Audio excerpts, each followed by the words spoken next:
So what's the state of the store?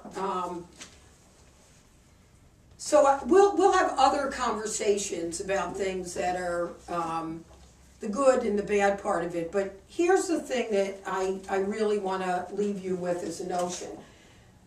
You know, I and probably all of you would like this to just sort of be okay, just sort of work out, that you could leave it the same and there wouldn't be any problem.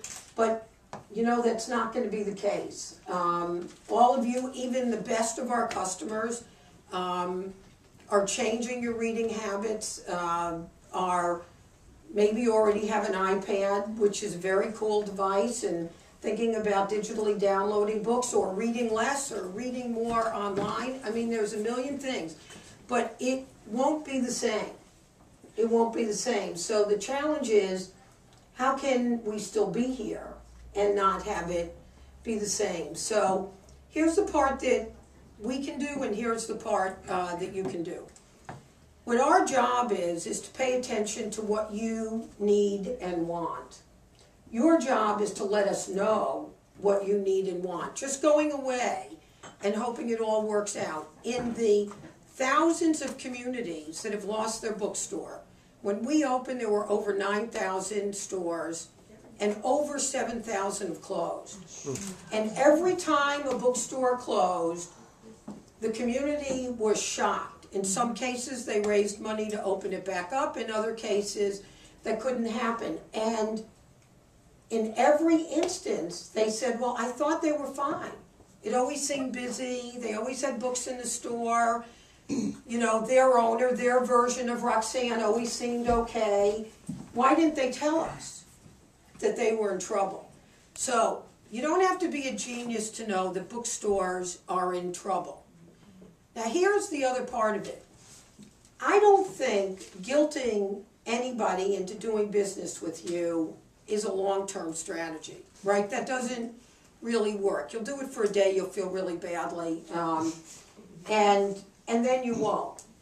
We will exist because we add value to your lives, to your reading lives.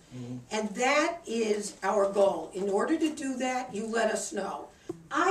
The first thing I say to somebody when they write to us to tell us about something that's wrong is I tell them thank you.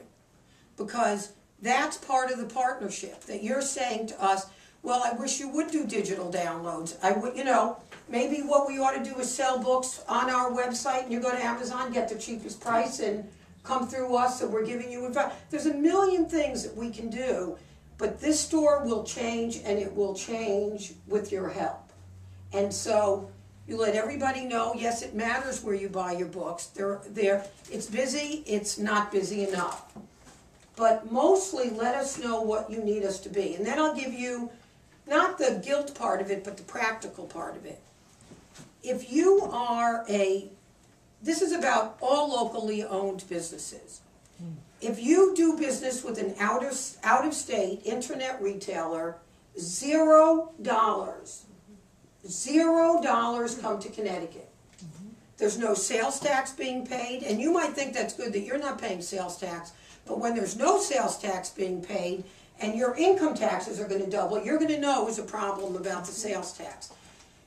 And if you're an in-state, if you're a out-of-state bricks and mortar retailer like Barnes & Noble or Borders, about 40 cents on the dollar stays in the community. If you're a local business, locally owned, locally run, 70 cents on the dollar stays in your community.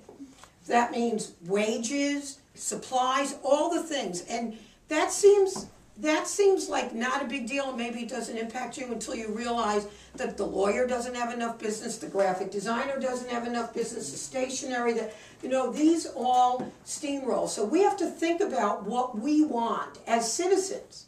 What do we want as citizens? I get dozens and dozens of letters. I'll spare you all the letters from authors and customers about what it means to be here. And I love that. And I appreciate that. But it means that we have to think that way as citizens of Madison, of the shoreline, of Connecticut, because things just don't happen accidentally. They happen because you have a deliberateness about how that happens.